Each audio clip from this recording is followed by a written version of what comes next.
Estar con ustedes hoy compartiendo eh, la palabra del Señor. Sí, vamos a compartir pantalla aquí rápidamente. Tienen que dar hospedador, nada más. Y mientras tanto vamos a inclinar el rostro para orar. Amante Padre que estás en las alturas de los cielos, te agradecemos por tu amor y tu bondad, porque eres un Dios bueno, misericordioso, porque en tu grande misericordia tú has establecido cuáles son los roles, aun cuando la sociedad quiere imponer un rol diferente a lo establecido por ti, tú ya has establecido cuál es el camino que debemos de seguir los hogares para tener hogares felices. Te suplico en el nombre de Jesús que tu presencia pueda estar con nosotros hoy y que puedas utilizar este poco de polvo para trazar un mensaje claro a una iglesia que lo necesita. En el nombre de Jesús. Amén. Muy bien, entonces, ahora sí.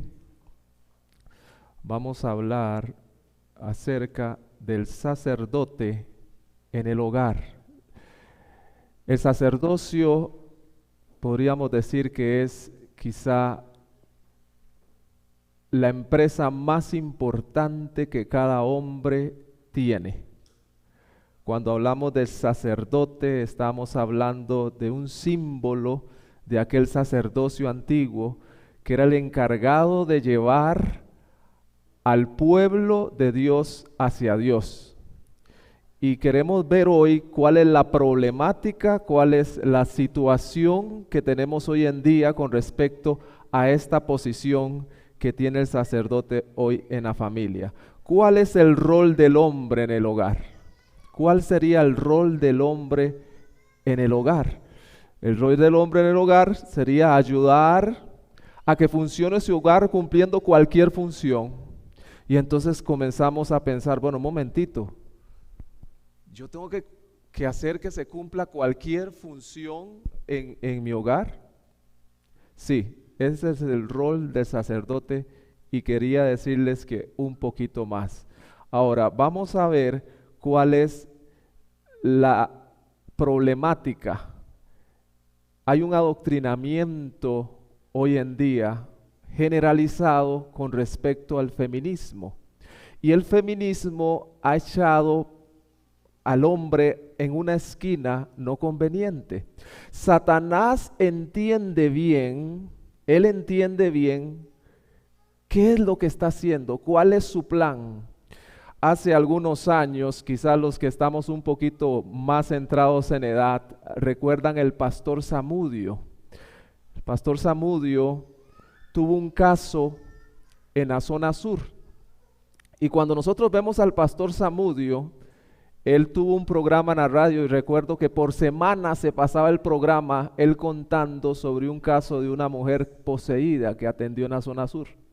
Y recuerdo que eran horas de testimonio y ese hombre dando cada detalle de lo que pasaba.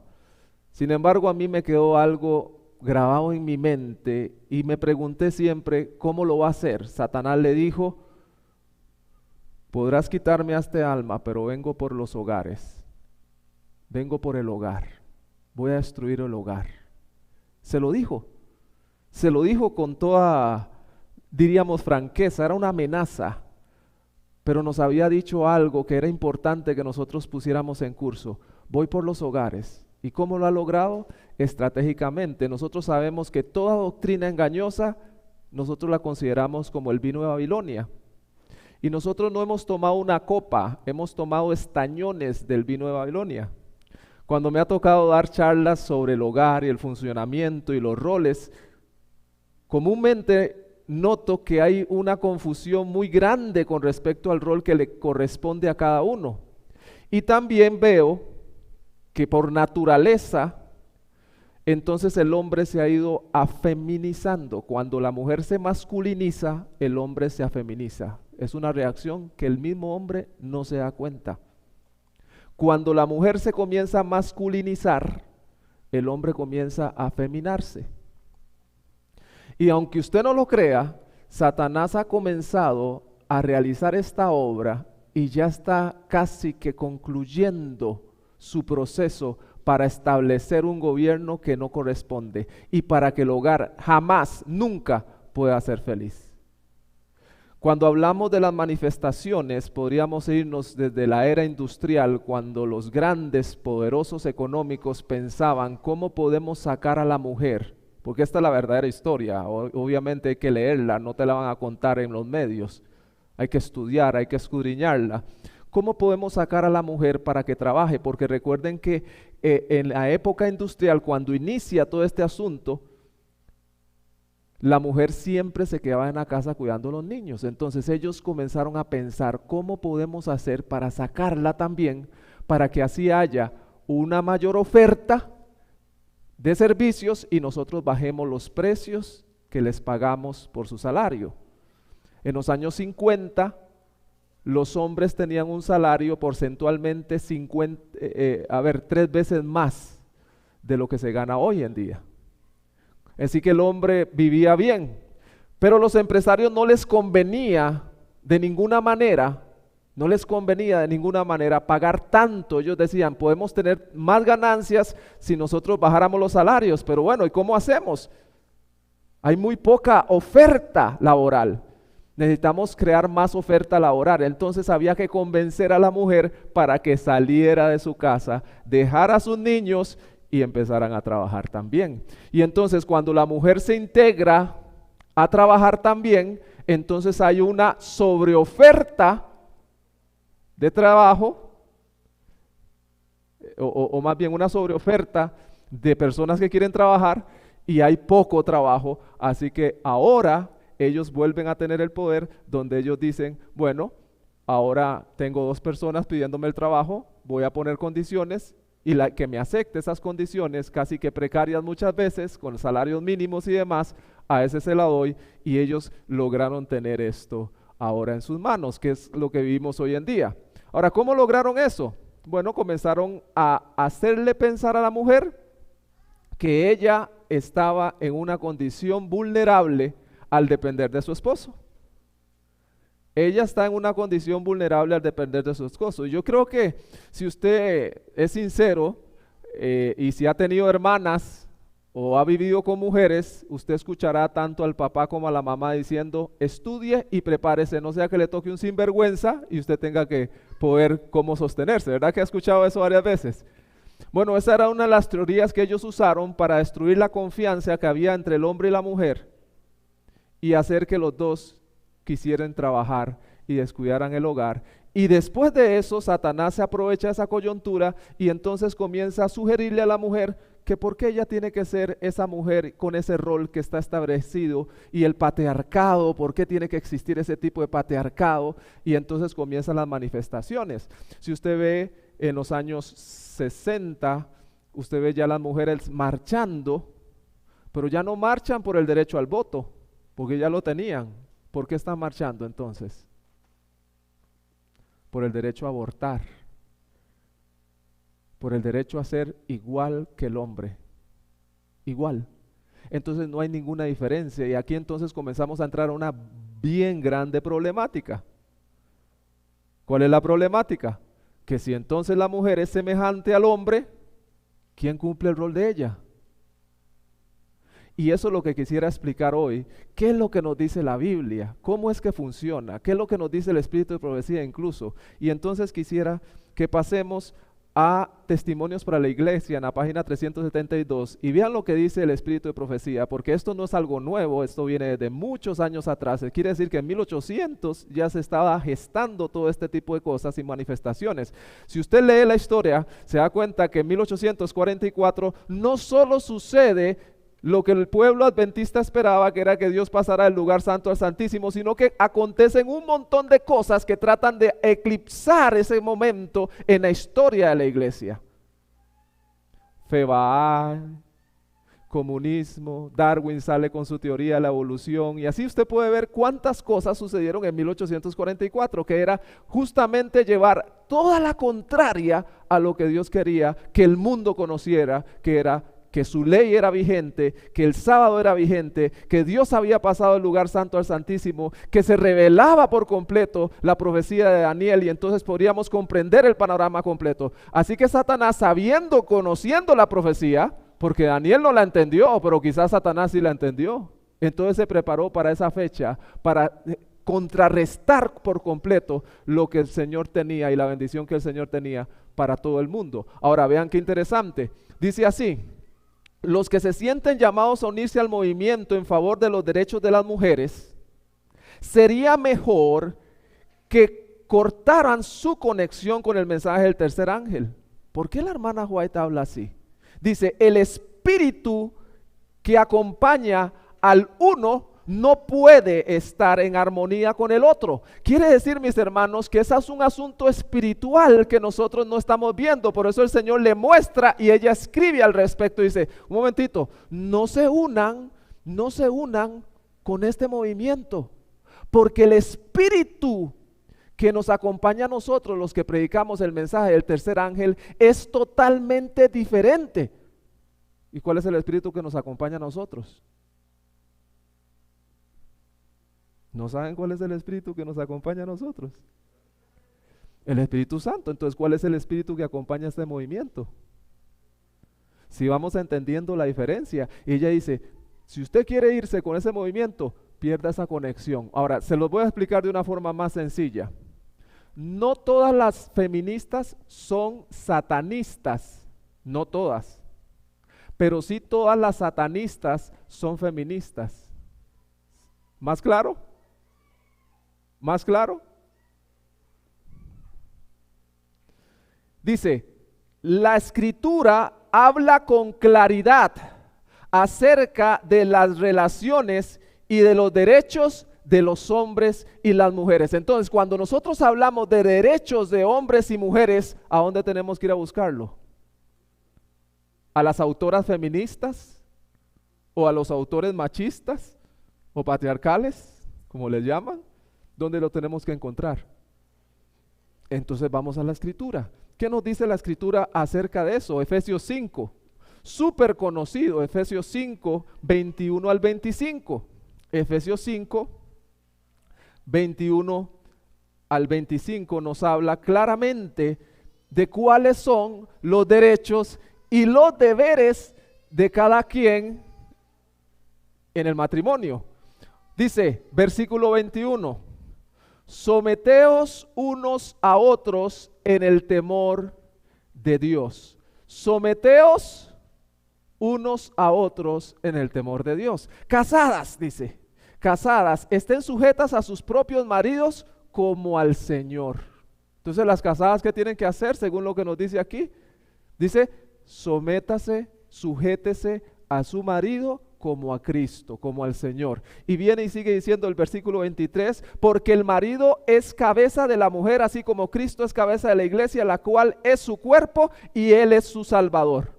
Y entonces cuando hablamos de esto, comúnmente cuando damos charlas matrimoniales y hablamos de esto, las mujeres como que dicen, no me gusta mucho, hermano.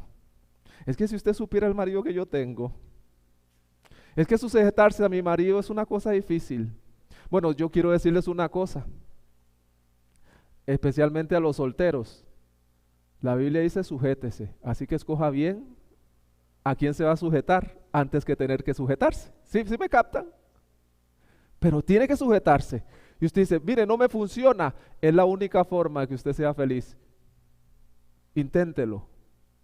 No es la otra, no es lo que nos enseñan las redes sociales, no son esas manifestaciones en contra de los hombres donde hay hembristas. Ya no hay feministas, son hembrismos, un hembrismo.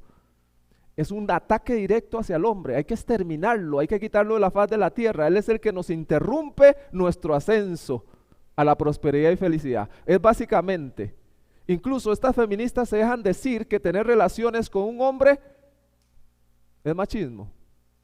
Entonces, ¿con quién se tienen las relaciones? Ya entienden cómo Satanás va desviando el asunto a tal punto de que finalmente en esta lucha feminista, quienes se ven beneficiados, ¿quiénes son? Todo un grupo LGTB, HIJK y sigue, porque todo esto va a seguir van agarrando cada letra del abecedario. Finalmente, entonces, nosotros tenemos que entender quién está detrás de esto. Ya la hermana Juan nos lo dijo. Entonces, yo quiero que entiendan esto. Pero también, como ya estamos hablando de sacerdote, no me voy a meter mucho en el tema de qué someterse a la mujer, sino que le vamos a enseñar al sacerdote cómo hacer. Dice, dice, maridos, amad a vuestras mujeres, así como Cristo amó a la iglesia y se entregó a sí mismo por ella. Y ahora aquí sí tenemos un asunto bien serio, porque dice, maridos, amad. ¿Qué significa amar? Dar todo por la otra persona. Hay un versículo o un capítulo en 1 Corintios que nos hable de eso. 1 Corintios 13 no nos habla del amor. Todo lo sufre, todo lo soporta, no busca lo suyo, es justo, es benigno. ¡Wow! ¿Qué le dice a la mujer? Sujétese. Pero el Señor no solo deja a la mujer que se sujete, sino que dice, y a usted que se le van a sujetar, usted tiene que ser como yo. Así sí es bonito sujetarse, ¿verdad? ¿Quién lleva la parte más dura aquí? Siendo francos, ¿la que se sujeta o el que tiene que ser igual a Cristo? El que tiene que ser igual a Cristo. Al hombre le corresponde llegar a tener un carácter como el de Cristo, porque eso es lo que nos dice la Escritura. Ahora, vayamos a ver, ¿qué es someterse? Porque dice, someteos unos a otros. ¿Qué es someterme? Sujetarme humildemente a una persona como a Dios. Es sujetarme humildemente. Entonces la mujer se sujeta humildemente. Ahora, el hombre se sujeta humildemente, porque en el principio del versículo dice, someteos unos a otros. Entonces este asunto es de uno y del otro. Las dos partes tienen que sujetarse humildemente a la otra persona como al Señor. Ahora, si nosotros seguimos viendo, a la mujer le dice sujétese. ¿Qué es sujetarse? ¿Correcto? Ustedes ven ahí, hay un puente y el que no se agarra en el puente, ¿qué pasa? Se cae. Ahora noten, dice acción de sujetar o unir para crear una unión o complemento. ¿Van entendiendo el objetivo? ¿Qué pasó con Eva? Le fue advertido a Eva, mire, no se separe de su marido. Hay un tentador que tentó a los ángeles en la presencia del Señor y lo logró engañar a una tercera parte. La única salvaguardia a Eva y a Adán, les dijo el ángel, la única salvaguardia que ustedes tienen para poder soportar la tentación es estar ¿cómo? Juntos. Es estar juntos. Y Eva se sintió sola, sin embargo pensó que tenía la suficiente capacidad intelectual para poder soportar la tentación. Y Satanás, al verla sola, entonces se le aparece, la tenta y cae. Si ella se hubiera sujetado para crear una unión que era complementaria, no hubiera caído. ¿Sí me captan? Ese es el objetivo. Ahora, no es que el sacerdocio es el tipo imponente que le dice a la mujer en toda discusión, aquí el que manda soy yo, ¿no lo leyó en la Biblia? No es eso. No, todo lo contrario. Todo lo contrario. Y hoy yo quiero que entendamos los caballeros qué es ser un sacerdote. Porque es todo lo contrario. Y es un peso tremendo, infinito, que solo se puede llevar con Cristo Jesús. De lo contrario es imposible.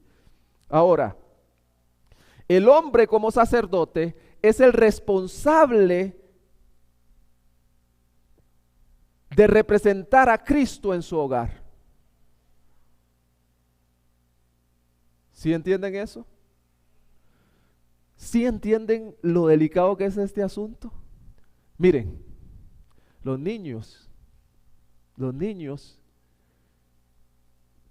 cuando ven la figura paterna, ellos asocian que Dios, inconscientemente, eso está en su subconsciente, asocian que Dios es igual que papá. Dios es igual que papá. Y los que son padres y han criado hijos, usted puede notar algo. Mamá a veces dice, Perencejito, venga para acá. Y Perencejito no le importa. Él sigue, él camina para donde. Pero cuando el papá dice, Perencejo, sí papá. Y entonces la mamá dice, ¿pero qué tenés vos que yo no tengo? Porque no les ha pasado a los que crían. ¿Verdad que sí?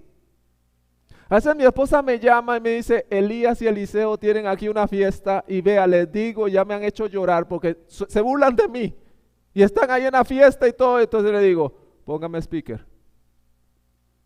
Elías. ¿Qué pasó? No, nada más dije Elías. Y entonces ella me dice, ¿pero cómo haces? Le digo, es la autoridad que Dios me dio. Es simplemente, es la naturaleza. Y ahí se muestra, los niños lo muestran. ¿Quién es la cabeza? El hombre. ¿Pero qué es ser esa cabeza? Es representar a Cristo. Él no es abusiva. Dice que debemos de amar a nuestras esposas como Cristo amó a la iglesia y se entregó por ella. Y entonces usted dice, caramba, pero ¿por qué esto es tan duro? Porque es la única forma de que sean felices. El sacerdote es el responsable de hacer el culto, de llamar, de insistir todo el tiempo y todos los días para hacer el culto. Eso lo toca a nosotros. El sacerdote es el responsable de reconciliar cuando estamos enojados. Cuando Jesús venga y nos llame a cuentas, hermanos, no crea que va a empezar a llamar a los niños, a la mamá. Al primero que llama es al papá. Y le va a decir,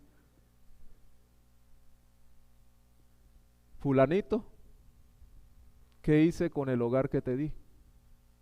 Y ahí yo quisiera ver si hay excusas que nos ponemos nosotros mismos cuando queremos hacer lo que se nos antoja. Ahí en ese juicio no vamos a poder poner excusas porque el que nos está juzgando conoce hasta las entrañas de nuestro pensamiento y nuestro corazón. Y si ustedes creen que yo me estoy sacando esto de la manga y que les estoy diciendo solamente ideas mías, no es así. Yo quiero que recuerden a Adán. Vamos a ver esto técnicamente y no teológicamente. Se los voy a contar técnicamente y no teológicamente. Técnicamente, ¿quién fue la que se alejó? ¿Quién fue la que conversó con la serpiente? Técnicamente, ¿verdad? Técnicamente. ¿Quién fue la que tomó el fruto? ¿Quién fue la que comió el fruto de primero? ¿Quién fue la que le llevó el fruto a su marido? ¿Y a quién llamó el Señor? Qué interesante. Porque si Eva hizo todo ese proceso, era porque Adán no estaba vigilante de Eva. Y el Señor viene y dice, Adán, ¿dónde estás tú? Y vean qué claro, y vean qué mensaje tácito, tan importante y fundamental ahí. Adán, ¿dónde estás tú? ¿Por qué? Porque donde estás tú tiene que estar Eva. Y si Eva hubiera estado siempre donde estás tú, Eva no hubiera cometido, no hubiera sido engañada. Porque Eva, según lo que nos dice la Escritura en Timoteo, fue engañada, pero Adán no. Adán entendía lo que estaba haciendo cuando comió el fruto. Adán, ¿dónde estás tú? Eso decía mucho. Eso hablaba de que Adán había descuidado a su mujer y por eso Eva había pecado. ¿Están conmigo? Siempre hablo a los dos y viera que quiero hablar al otro lado, pero tengo que quedarme en este, porque hoy es el rol del sacerdote. Así que me tengo que quedar con el rol de sacerdote. Cuando le toque hablar al, no sé, al próximo expositor, hablará seguro a las mujeres. ¿Cuál es el rol de la mujer? Pero si entendemos ese concepto. Y usted me puede estar diciendo, hermano Watson, eso es un ejemplo nada más. Consígame otro. ¿Quieren otro? Vamos con otro. Ustedes recuerdan la historia de Abraham. El Señor le había prometido un hijo. Y ya estaban viejitos los dos. Ya Sara, hace muchos años, le había parado la costumbre de las mujeres. Muchos años. Y el Señor llega antes de ir a Sodoma con sus 2 ángeles a visitar a Abraham y le dice a Abraham, yo no le voy a esconder a Abraham, dijo el Señor, lo que voy a hacer con Sodoma, porque él es mi amigo. Y el Señor es un amigo fiel, así que el Señor le cuenta y le dice, mira, voy a ir a destruir Sodoma, la maldad de ellos ha crecido sobremanera. Pero también le recuerda que en el tiempo establecido, él iba a ser papá. ¿Y quién se rió? Dice que Sara estaba al otro lado de la cortinita escuchando la conversación. Y Sara se ríe y dice, ¿qué voy a tener yo placer ahora en acostarme con Abraham y tener un hijo a esta edad? Y le dio risa a Sara. Sara ahí estaba y se ríe. Yo me imagino a aquella mujer que no era una viejita como ahora, porque esta gente no envejecía como nosotros envejecemos, ni con la rapidez que nosotros envejecemos. Porque si usted nota que cuando Abraham, ya ella estaba entrada en edad y la lleva a Egipto, paró el tránsito en Egipto. ¿Sí me captan? Entonces yo quiero que entiendan que ella no se veía acabada, pero ya ella se sentía que había entrado en edad. Ahora noten qué interesante. Ella se ríe y dice, eso no va a ser posible, ya a mí hace tiempo que no me baja la menstruación. Y alguien la escuchó riéndose, ¿verdad que sí? El Señor la escucha, el Señor la ve que ella se ríe y le pregunta a Sara, ¿por qué te estás riendo, Sara? ¿Acaso no me crees? ¿Eso fue lo que hizo el Señor? No, el Señor le dice, Abraham, ¿por qué Sara se ríe? Qué interesante, ¿verdad? ¿Saben lo que quería decir el Señor con esto? Abraham, tú no has ayudado a tu esposa en el proceso de la fe. Tú eres un hombre lleno de fe, pero has ayudado a tu esposa a creer en mí, a tener esa relación. Has sido ese sacerdote y has cumplido ese rol como se debe. Ella no tiene por qué estar riéndose si usted hubiera hecho su trabajo bien. Eso es lo que quería decirle el Señor. Amén. Es por eso que el Señor le dice, Abraham, ¿por qué Sara se ríe? ¿Qué dice el Espíritu profecía acerca de Lot cuando tenía que salir? Versículo 16 del capítulo 19 dice, por la misericordia de Dios los ángeles asieron de las manos de ellas, ¿y qué? Y lo sacaron de Sodoma. Pero usted nota que alguien vuelve a ver para atrás cuando se lo dijo, no vuelva a ver para atrás. ¿Y qué dice el Espíritu de profecía cuando nos aclara ese momento en la historia? Lo dice claramente, dice, por culpa de Lot, su esposa miró para atrás. El retrasarse, el dar vueltas en su casa, hizo que ella no confiara en los ángeles que estaban ahí, ni siquiera en las instrucciones como se le había dicho. Y usted dice, pero entonces toda la culpa es de nosotros. Juzgue usted. Juzgue usted. Juzgue usted. Hemos sentido, porque es cierto que estas manifestaciones feministas, todos estos movimientos feministas se han dado apoyándose en una base, que es una base muy sólida para las mujeres, y es que el hombre ha abusado por mucho tiempo de la mujer, ¿sí o no? Entonces ahí hay una base, pero no busca en ninguna forma ese movimiento librar a la mujer de eso. Solo piénselo, solo piénselo. Hablan de derechos. ¿Qué derecho tengo yo aquí en este país que no tenga una mujer en este país, una ciudadana de este país? ¿Qué derecho tengo yo? Solo uno más que tenga. Ninguno. Entonces te están poniendo a pelear por algo que no existe. Y entonces, ¿qué ha sucedido en la sociedad? Que ahora nosotros nos montamos en un bus y cuando yo era niño y viajaba en la periférica para venir a estudiar aquí, y el director era el profesor Barr, y veíamos a una señora que entraba, una joven que entrara, se levantaban varios caballeros y la muchacha no sabía ni a cuál asiento irse porque todo el mundo se levantó. Pero ahora, como le han dicho a la mujer, usted es igual, el hombre dice, bueno, si es igual que yo también estoy cansado, y se queda sentado. ¿Van viendo el derecho que ganaron? ¿Quieren otro derecho que han ganado? No, tengo derecho a trabajar. No se trabaja en la casa. Un día me llega a la consulta una señora y le pregunto, porque le estaba haciendo el expediente, y le digo, profesión o oficio, y se me queda la señora así. Y le dio pena, y me miraba y me decía, bueno, ponga ama de casa. Era una ingeniera la que me estaba hablando, pero ella me dice, ponga ama de casa. Le digo, ama de casa, y se asusta toda. Le digo, óiganme, y la abrazo, le digo, ya están en extinción ustedes. Es tan grato ver una ama de casa hoy por aquí. Felicidad. La señora no sabía qué hacer, se puso a llorar, reía de todo. Yo no le estaba mintiendo, ni le estaba haciendo un show. Era cierto, no tenía ama de casa ya. Hace mucho tiempo ya no existen. Y las que son amas de casa, díganme, ¿tienen trabajo o no tienen trabajo? Mucho trabajo. Más trabajo que el hombre, mucho trabajo. Es limpia, corre, y si tiene niños, mi hermano, eso multiplíquelo por la cantidad de niños al cuadrado. Pero la mujer viene y teniendo todo ese trabajo dice, quiero el derecho a trabajar. Eso es lógico.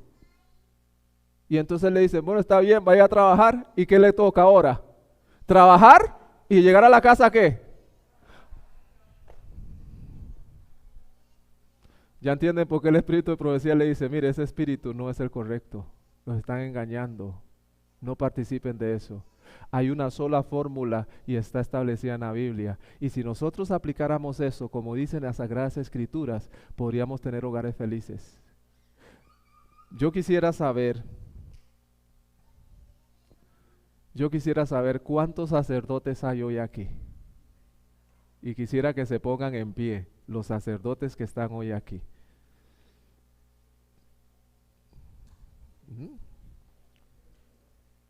Amén, veo varios sacerdotes. Yo les quisiera instar a estos sacerdotes a que tomen su rol que el Señor les dio. Yo sé que algunos tienen dificultades porque la sociedad está buscando esquinear a esos sacerdotes. ¿Saben por qué? ¿Cuál es el plan de Satanás detrás de todo esto? Sí, destruir el hogar, por supuesto que es destruir el hogar y causar caos. Les cuento una historia antes de que pase mi amigo a leer una resolución que vamos a hacer, que vamos a firmar los sacerdotes. Antes de eso les cuento una historia mientras el joven pasa. En Houston, el zoológico de Houston, el central, compró un elefante joven. Era una atracción maravillosa. Y resulta que cuando estaba ese elefante, comenzó a destruir el zoológico. Imagínense la fuerza de un elefante. Tiraba cosas, arrancaba todo. Trajeron veterinarios a ver cuál era el comportamiento, si era estrés, qué era lo que pasaba. Y nada, el zoológico estaba perdiendo mucho dinero en reparaciones y decían, bueno, ¿y qué hacemos? El elefante nos costó mucho, no nos podemos deshacer tampoco del elefante. Hasta que encontraron un veterinario de experiencia que peinaba canas. Y ve el elefante, lo examina y dice, el elefante está sano. Entonces, ¿por qué se comporta así? Dice, porque necesita instrucción. Para que ustedes terminen con el problema, tienen que comprar un elefante macho adulto. Y dicen los del zoológico que lo compraron y apenas el elefante macho adulto entró, aquel que estaba tirando llantas y destruyendo todo, inmediatamente llegó y se puso a la par del elefante adulto y se sometió y nunca más volvió a hacer alboroto. ¿Entiende por qué Satanás quiere neutralizar al hombre? Para que haya caos. ¿Ven la sociedad que vivimos ahora? Es el fruto de muchas madres solas criando a sus hijos. Y los hijos no encuentran. Yo siempre les digo a las madres solas, búsquenle una figura paterna a sus hijos. Un hermano, el papá, el abuelito. Pero tiene que tener una figura paterna con autoridad para que esos niños puedan crecer. Porque la función que hace el hombre en esta tierra es sumamente importante. No se deje engañar. No siga lo que todo el mundo está haciendo. Nosotros los hombres, y me gustaría definir, pero ya el tiempo se me acabó, definir qué es ser hombre. Porque ser hombre requiere, los hombres se hacen. No nacen hombres. Es un proceso de hacerse hombres. Varones nacemos todos. Varones nacemos todos. Pero hombres se hacen. Y yo quisiera que todos nosotros entendiéramos, van a pasar a leernos esta resolución. Entonces mi hermano puede pasar a leer la resolución, Omar. Sacerdote, buenos días. Vamos a pedir que por favor a los diáconos, que a todos los sacerdotes que están de pie, a todos los caballeros, que por favor les entreguen una resolución. Y la resolución dice así: prometo solemnemente ante Dios asumir la plena responsabilidad sobre mi vida, la de mi esposa y la de mis hijos. Prometo amarlos, protegerlos, servirlos, enseñarles la palabra de Dios como líder espiritual de mi hogar. Prometo ser fiel a mi esposa, amarla y honrarla. Y estoy dispuesto a dar mi vida por ella como Jesucristo lo hizo por mí. Prometo bendecir a mis hijos y enseñarles a amar a Dios con todo su corazón, con toda su mente y con todas sus fuerzas. Prometo instruirlos para que honren las autoridades y vivan responsablemente. Prometo enfrentar el mal, luchar por la justicia y amar la misericordia. Prometo orar por los demás y tratarlos con amabilidad, respeto y compasión. Prometo trabajar con diligencia y proveer para las necesidades de mi familia. Prometo perdonar que me hagan mal y reconciliarme con quienes yo he defraudado. Prometo aprender de mis errores, arrepentirme de mi pecado y andar en integridad como un hombre responsable ante Dios. Prometo honrar a Dios, ser fiel a su iglesia, obedecer su palabra y hacer su voluntad. Prometo esforzarme valientemente con la fortaleza de Dios y provee para cumplir esta resolución con el resto de mi vida para gloria de Dios. Caballeros, esta mañana todos los que tenemos esta resolución la vamos a firmar. Si no quieres ahorita, no la puedes firmar. Pero este es un compromiso no es con el predicador, no es conmigo que la estoy leyendo, no es con la iglesia. Esta resolución tú te vas a comprometer con Dios a asumir el papel del sacerdote de tu hogar, a ser el responsable, amar a tu familia y a servir siempre, fielmente, como Dios quiere con tu familia y tus hijos. Así como dijo Josué en el capítulo 24 y versículo 5, pero yo y mi casa serviremos al Señor. Amén. ¿Cuántos dicen amén? Amén. Que Dios los bendiga, sacerdotes, y siempre con la mirada en Jesús, que todo esto prometido que hemos leído, que el Señor nos ayude a cumplirlo. Lo vamos a cumplir solo con ayuda de Dios. Sería bonito que lo enmarquemos, pongámoslo en nuestra sala, que cada día nosotros los hombres lo miremos y retomemos este compromiso. Gracias. Amén. Ahora vamos a escuchar un hermoso himno.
su casa estoy,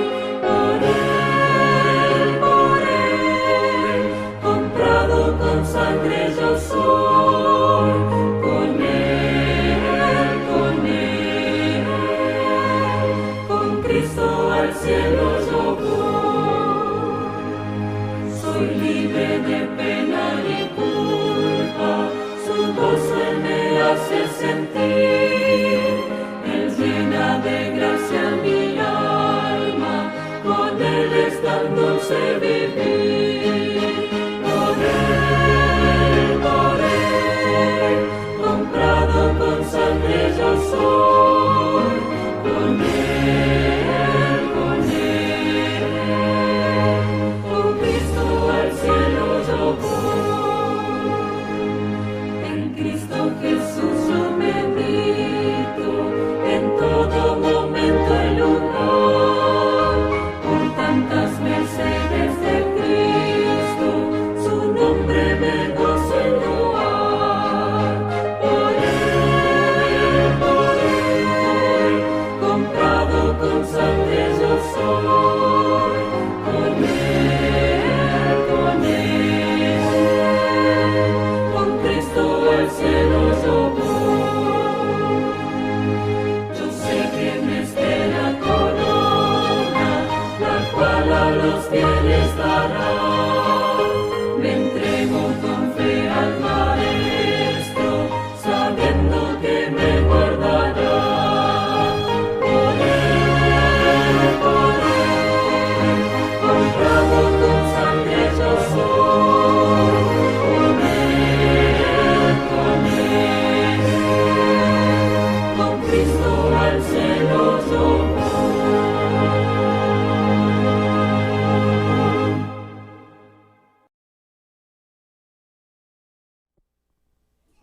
Mis hermanos, es por esa sangre que Cristo vertió en la cruz del Calvario que nosotros podemos pedirle que nos ayude a ser los sacerdotes que debemos de ser. Recuerden lo que dice Primera de Pedro, el capítulo número 3, versículo número 7, para concluir. Vosotros, maridos, igualmente vivid con ellas sabiamente, dando honor a la mujer como a vaso más frágil y como a coheredera de la gracia divina, para que vuestra oración no tenga estorbo.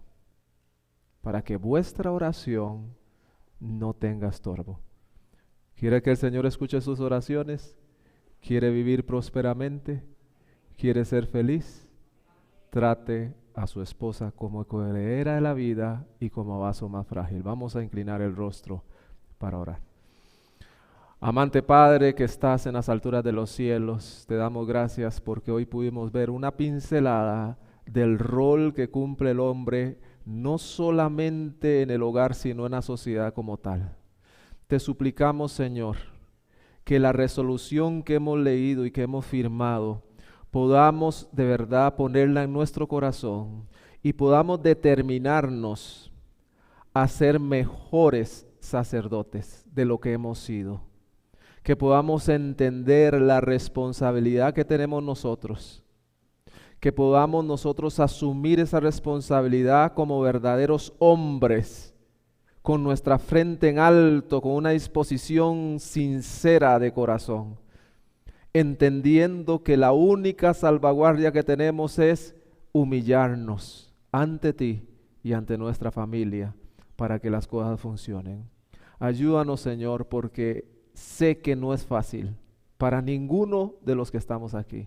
Sé que es una tarea, es una empresa difícil, pero que por tu sangre podemos lograr. Gracias por tu amor y gracias por escucharnos. Bendice a cada uno de los que están aquí presentes y de los que nos ven por los diferentes medios. En el nombre de Jesús. Amén.